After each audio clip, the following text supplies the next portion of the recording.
Hello, and welcome back to another episode of the Unexpected Entrepreneur Podcast. This week, we're talking all about the SEO basics of getting your photography blog noticed, which, if you have listened to our podcast for a little bit, you might notice we've done different versions or flavors of this topic before in the past. And that's just because it's a topic that we get asked about all the time. So today, we are going to be sharing our most updated knowledge about it.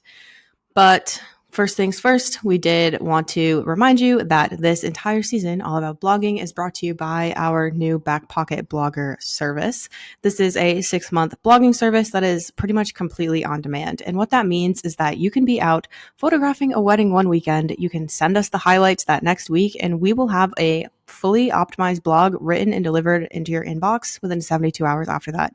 We'll fully upload it, publish it, and everything for you so that you can stay on top of your marketing without actually ever having to write a word. And again, this is a 6-month service. The investment is $3,000 pay in full for 2 posts a month, so 12 posts total. Or you can pay on a $500 a month payment plan over the course of the 6 months. And you can learn more about that down in the show notes. So before we jump into all of the SEO basics and what you need to do and why you need to do it, we wanted to talk about why SEO matters for any business, but for photographers specifically. So when it comes to SEO, this is how people are going to find you. So without SEO, you could have a great website, you could have the best images in the world, but no one will be able to find you. So we want to make sure that we're adding keywords, we are optimizing our site so Google gives us the green light, and we're giving people more ways to find us, and not just any people, but your ideal clients. So we want to target the people who are our dream clients, who we want to work with, who match all of our values, anything like that. So when it comes to SEO and your blog specifically, what is great about this is that on your website, you're probably going to be targeting keywords like wedding photographer in blank area, wedding photographer in Denver, wedding photographer in Vegas. And those are very generic topics, and you're going to catch a lot of people who are just looking for those topics. But your blog is where you can target all of the super niche things. If you're a destination-based photographer, you can blog about every single destination that you love to go to, or every destination that you want to go to. You don't have to have been to a spot to write a blog post about it. So instead of just targeting, wedding photographer in Denver, you can write posts on the best places to get married in Denver, best small wedding venues in Denver, best large wedding venues in Denver, where to elope in Denver, and cover all of these topics. So you're just widening your net. You're putting more pages out there that people can find you, and more topics that people can find you that still relate to that specific topic. So realistically, in the online space, you are going to be competing with all of the other photographers in your areas for those top spots. And most people aren't going to scroll past the first or maybe second page of the search results to find someone, look at their website, pull up any information. So the more you can do to get your site up there on the first page, get more of your pages up there, get more of your posts up there, have, if the majority of your posts are ranking on page 1, that's awesome. People are going to be able to find you better. So understanding SEO and knowing why you need to implement into every single piece of your business, every single piece of your website, every single piece of your blog is huge, because it's really going to give you a leg up on your competition. And like I said, it's going to help you reach those ideal clients. So the great thing about SEO is that it drives organic traffic to your site. We all know how frustrating it can be sometimes to always be on social media, to always be coming up with new ideas and posting new things and feeling like you always have to show up. And then that post getting traction for maybe 24 hours if we're lucky, and then just, Especially lately. Oh my gosh. yeah, just disappearing into the abyss, and it's just never seen again. With blogging, the opposite things happens. So maybe in the first 24 hours, you don't get any views, but then as time goes on, 3 months, 6 months, 12 months down the road, you're seeing that you're constantly getting more and more traffic. You're constantly getting people who are looking for that specific topic, that location, that type of photo. You're answering the questions that they have about the session. They are your ideal clients coming straight to you from something that you wrote, half a year ago, and it's still working for you. So when we're thinking about longevity of a marketing strategy, your blog is going to give you a much, much, much longer life than anything that you're going to put out on social media. And we've also seen this time and time again with so many of our clients. So every month, since we're like on their analytics and search console, we get like these little emails, and they're always like the best gifts, because every month we'll get an email from Google that will be like, oh, so and so has officially reached like 700 clicks in the past month. And we'll go and look, and more times than not, it's usually one post too that's like bringing in the majority of the traffic. And it's usually a super, super niche, like location based keyword or like blog post topic that we wrote about, which is so good for our clients in particular, because it means that they're getting like hyper local traffic directly to their website. Like it's people actively looking for things having to do with photography in their area. And when we're thinking about these blog posts, it does so much more than just have those posts rank. So yes, those posts can rank and it's great and that can drive traffic, but also the more posts that you have, the more information you put out there, the more Google is going to trust you. And having a really solid blog that has a lot of information, is ranking well, can also start to boost your ranking just in your regular website pages. So blogging consistently can help, your homepage show up higher when people are looking for, Las Vegas wedding photographer or anything like that, because you're consistently blogging on it and Google sees you as the expert and knows that your site is trustworthy, the information that you put out is trustworthy, so they can show it to people and know that it's going to be good information and a good resource. So it is more than just, we want your blog post to rank. We do want your blog post to rank, but it can also help your website as a whole.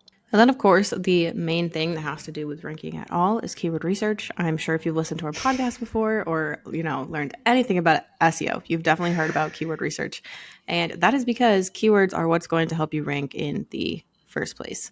So with keywords, there's so many places that you can, go and find them. Our personal favorite is Key Search. There's also Ubersuggest, but just for the purpose of this episode, we're not going to dive into how exactly to find keywords or anything. We just really want to drive home the fact that you really want to make sure that you're actually doing the keyword research, or you will fall into a hole of basically writing posts, taking so much time writing all of these posts, putting all of your effort in, only to not see anything in return. And we see this happen, unfortunately, with a lot of photographers. If you feel called out by this, I am so sorry, but like the number one mistake we see with photographers all the time is that they will basically use their couple's names as the keyword, which means like, their URL will be like, Sandy and Melissa, instead of actually like trying to target a keyword. And the main reason why you want to target a keyword is because the goal of any blog post at all, even if you are sharing your work, even if you are like, putting a couple that you photographed at the forefront of the post, is to educate your audience. So nobody's out there searching for Sandy and Melissa. Like, I'm sorry, but they're not. Sandy and Melissa probably aren't even going on to Google and typing in Sandy and Melissa. So what you want to do is actually target things that people are searching using keyword research. So that's going to mean like actually targeting like educational topics. And that's not to mean that you can't, talk about Sandy and Melissa throughout the article. You just don't want to make it the main point. It's kind of like that same thing. I feel like, if you market your business at all, you're always told that you don't want to just like market what you're offering. You want to market what your clients actually want and what they're actually looking for. It's the same kind of thing here. Like, that like you want to be able to talk about Sandy and Melissa, but people aren't searching about it. So you want to find a keyword that allows you to then, infuse them throughout the article. Now, when we're thinking about things like titles and meta descriptions, all that stuff, you also want to make sure that you are creating compelling blog post titles. So think about your own habits on Google. What posts are you more likely to click on? What are the things that you look for in a blog post? Obviously, yes, if you're looking for a specific topic, having the keyword that you searched in the title is good. So even think about it. If you are looking for, the best taco recipe and something pulls up on the first page, but it doesn't say taco recipe in the title at all, are you going to click on that post? No, because you're like, okay, well, I looked up taco recipes. This doesn't even say that it's a taco recipe. So you want to make sure that your blog post actually has a keyword in it, but you also want to make sure it is something that is going to compel people to click on it. We don't necessarily want to be clickbaity, like that's not what we're saying, but have something that says more than, wedding at blank, wedding at Rocky Mountain National Park.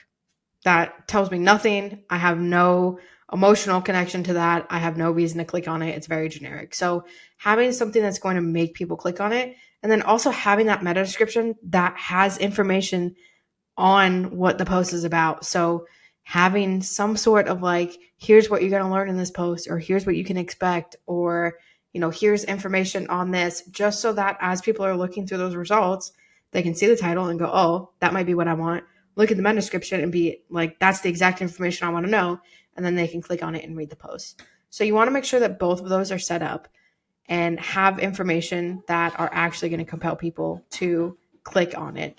Now, of course, when it comes to the meta description, sometimes Google is going to do what Google wants to do, and it's just going to pull its own meta description. But you should still write your own, just so that it ideally pulls that and it gives the information. You also want to make sure that you are using alt text for your images. The reason that we say this is, one, it's good for SEO, but two, it's also good for accessibility, because this is what screen readers are going to read when they're looking at your post. And if Google loves one thing, it is an accessible site. So you want to make sure that you're doing whatever you can to kind of make sure that it's accessible, make sure that that information is there. It really doesn't take that long to sit down and write the alt text for the images. Even for the posts that we write and the posts that we write for clients, we can go through the entire process of uploading and publishing the post in 10 to 15 minutes, including writing the alt text. So it doesn't have to be like, you don't have to write a whole story when it comes to alt text. Literally just describe what the image is, and that's it. That's all you need to do. But it is important that you include it in there and that you don't skip that. And then, of course, you also want to be making sure that you're creating content that's actually SEO friendly. So what this means is, still writing for user first, like for your reader, because at the end of the day, Google actually does like things that don't sound robotic and actually sounds like a human wrote it for humans. But, this just means making sure that your content is actually high quality and that it is actually valuable for your audience. And with that too, Google also loves not necessarily like a hot take. I feel like hot takes get thrown around all the time lately, but they do, like, Google does like personal opinions. So if you are writing a post on like the best venues in Las Vegas, if you can throw in like your own tidbits because you've been to those venues, you can sneak those like thoughts in, or like your own favorite photo spots at each of the venues, or anything that that can't necessarily be found online elsewhere. Google's going to love that, and it is going to help you rank better. And then, of course, again, just really making sure you're not sounding robotic, because you want to maintain readability while also including keywords. And I know all of my photographers listening to this aren't going to love this, but long form content is what we have personally seen work the best. That's not to say that it will work the best for everybody, but all of our posts, even in Back Pocket Blogger that we write, are usually around the 1,500 word mark. And I know you're probably like, oh my God, that sounds like so many words. But I promise you, it is just because usually longer posts are going to have more valuable information. And again, like, you don't want to include fluff. Like, don't just write to hit that, specific number in your head. But generally, like, the longer the article, the more helpful it is. That's not always the case. Some people will write like 5,000 word articles. I see that all the time because we have a travel blog, and sometimes like we'll see articles that are that long and we're like, this is in no way like that helpful, because now it's just an entire book about Denver, Colorado instead of, where to eat. But again, like, usually having something that's around 1,500 words is what we've seen perform the best. And with that too, usually posts that are like 90% text, 10% images also perform the best, not the opposite. And again, you really want to just think mobile first. When people are scrolling, are they going to want to scroll through, 300 photos that you've uploaded into the post? Probably not. So it's just something to keep in mind. And then again, too, like, always make sure you're adding different visuals throughout the post, as long as they actually have to do with what you're talking about. So that will be things like different photos. If you do have any videos or anything too, those can also be pretty great to add throughout. And another one that we've also seen lots of clients adding lately, and you'll see we kind of do it on our blog sometimes too, is adding different GIFs or GIFs, whatever floats your boat, however you say it, throughout the posts as well. And going off of, I know KP just mentioned mobile friendliness, and that's a huge thing. So not only do you want to think about it as you're uploading the blog post, making sure that, your paragraphs aren't super long and you have photos to break it up, but you're not making people scroll for miles to get to the next paragraph. You also want to make sure that your like blog itself is mobile friendly. So your entire website, let's be real, needs to be mobile friendly.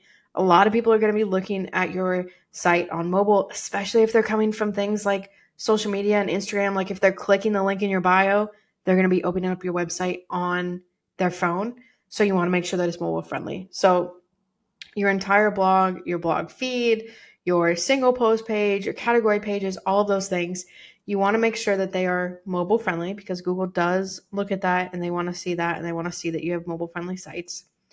You also want to make sure that you're doing things like optimizing your photos. So if you are putting, massively large photos on your blog, it's going to slow down your site speed. The photos aren't going to load. It's going to then, like, people are going to be like, is there supposed to be something here or what? Or your page is just going to take forever to load, and no one's actually going to stay on it long enough to see it load. So you want to make sure that you are, optimizing your photos, making sure that everything you can do on your end, you've done to make sure that everything loads as fast as possible. And then once you upload all of the posts, make sure that you submit it to Google Search Console. So what you can do is submit it for indexing. Eventually, all of your posts should get indexed anyway on Google, but submitting it for indexing just kind of speeds up this process. It does it immediately. So you're basically signaling to Google, like, hey, I have this new post out here.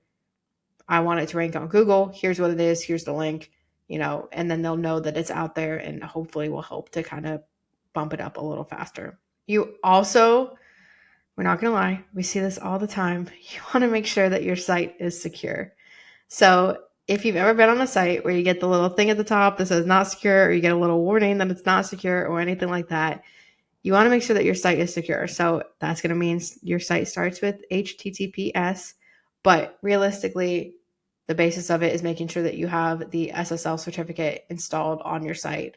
For things like Showit, it's as simple as reaching out to Showit and asking them to add the SSL certificate. For other platforms, it might be where your domain is hosted or anything like that. But it is important that you do that because, one, no one wants to visit a site that's not secure. And two, you might eventually have people get pages that, like, sometimes Google will literally put up a page and be like, this site is not secure. Are you sure you want to continue? And you have to click like 3 buttons to get through to the site. And we don't want that for your site. We don't want people to have to jump through hoops. And we don't want people to be concerned about clicking on your site when we want people to go to the site.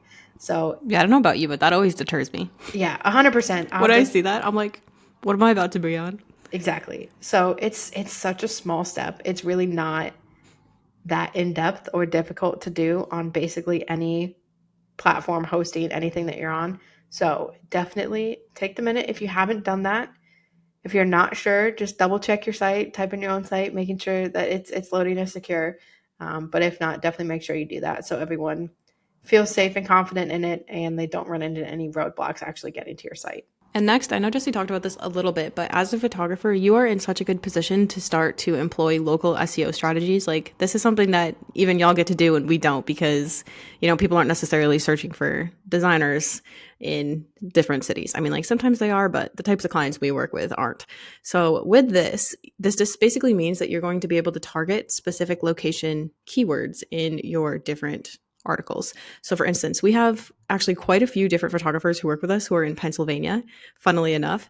And, for each of them, they're each located in like kind of like the same general area, but they're each in a different town. And what that basically means is that for each of them, we're able to target like their specific town in their articles and write like basically everything that there is to write about photographing in those different places. So this means basically writing things like the best places to take photos in Denver or whatever city. It also means writing, the best wedding venues in that city. And then like Jessie was talking about earlier too, you can get like hyper specific, especially when it comes to wedding venues. So if you're a wedding photographer listening to this, like definitely apply this strategy. But you can write everything from like indoor wedding venues, outdoor wedding venues, best wedding venues for like a winter wedding. Like you can do literally anything and it can get so specific.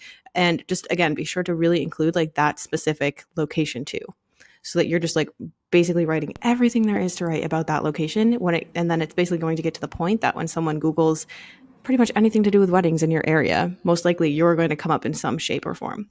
And then also when you're doing that too, and you have these bigger, best places to get married in, Denver, we say this all the time, but that's basically a post of a whole bunch of other posts that you can write. So if you have 11 places that you love to, photograph in your city and you write a post on it, you can then, odds are, write a single post on every single one of those places, because 9 times out of 10, the wedding venue with the word venue after it or wedding is a keyword.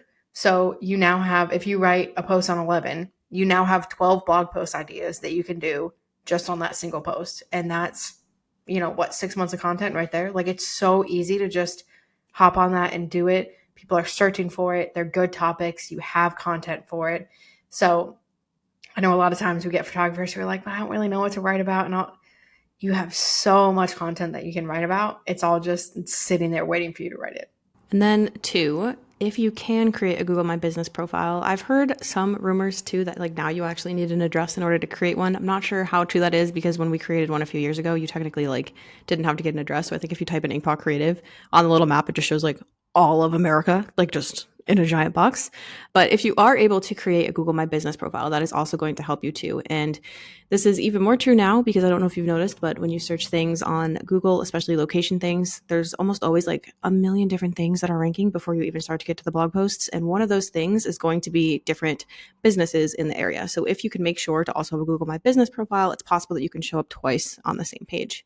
And then, of course, with that, just making sure that you're also starting to collect different reviews and testimonials on your page too, because that's just going to add very quick social proof. So it just basically is going to show like all the little stars next to your name as well, like with your average ranking. People just love hearing what other people have to say. It's just very quick social proof so that they don't necessarily have to go to your website and go by what, you say you're great at. Actually, like hearing it from people that have worked with you is so, so powerful. So all of this has been great, but the idea of SEO and making sure that it actually works doesn't really come to fruition, and you can't really leverage it until you're actually analyzing the data that you're getting. So it is so, so, so important that if you have not set up Google Search Console and Google Analytics yet, that you do that like today, right now, because this is how you are going to see the data on what is working and what isn't working. So tools like Google Analytics are going to give you kind of a broader range of information. It will show you, traffic that you're getting from outside sources and where everything is coming from. Google Search Console is going to be more specific just from, Google search itself. But those tools will allow you to see things like how many clicks each post is getting, or how long people are staying on your pages, or all this important information that you can then be like, okay, is this actually working? What's working? Maybe what blog posts are performing best?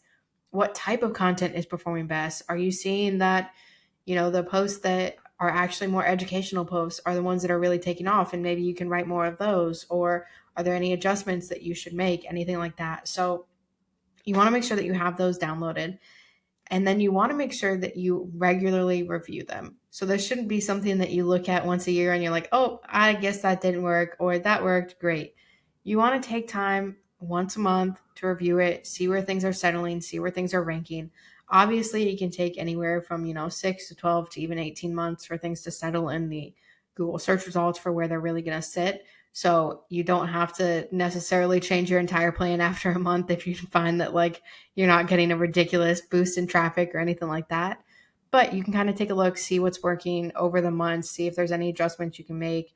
If there's any things that you're trying out, this is where you can get the data to see if it's actually working. So you want to make sure you're regularly reviewing this, and then set realistic goals for what you want with your SEO. Set realistic goals for what you want with your blog, just like we were talking about last week and blogging consistently. Like, find things that you want to do. Maybe you do want to try and get, 4 posts to rank on page 1 this year or something like that.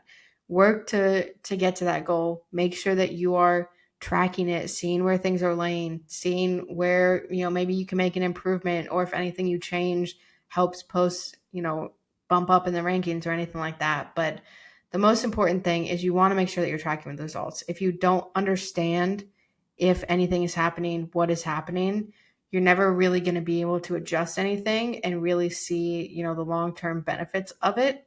And at that point, we want to make sure that we're doing stuff that's actually useful for our business. We want to make sure that we're doing stuff that actually works. So this will help us make sure that we're not wasting our time.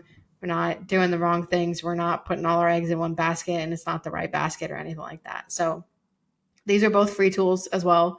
Super easy to set up, really quick. Probably takes maybe 5 minutes to set both of them up.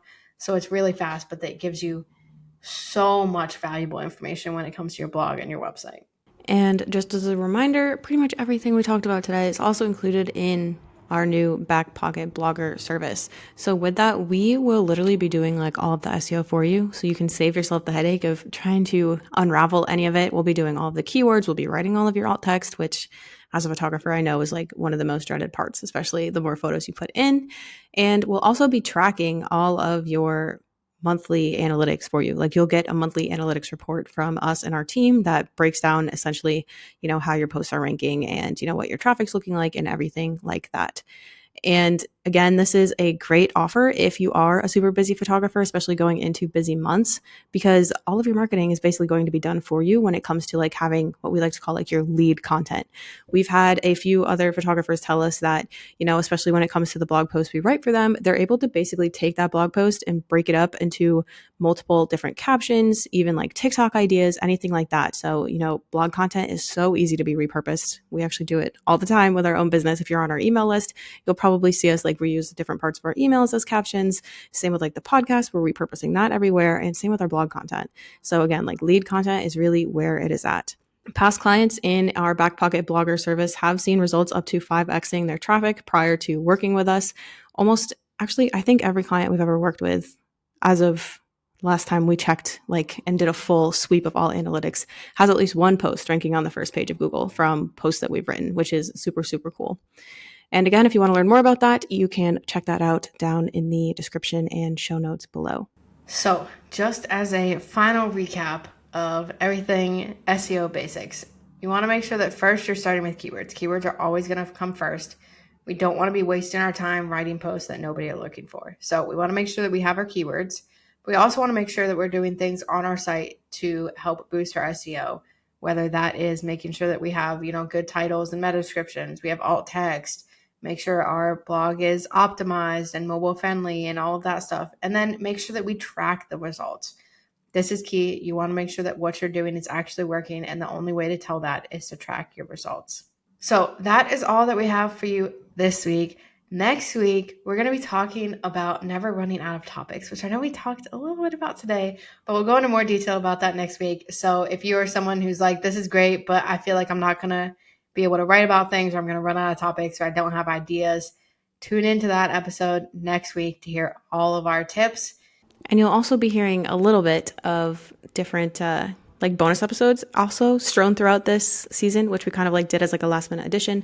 You might have heard the most recent episode with Eilish and Jessie, which was a super good episode. We have a few more coming up like that, just so that you can actually hear from different photographers and creatives the difference that blogging has made in their own business. So yeah, definitely stay tuned for that, and we will see you next week.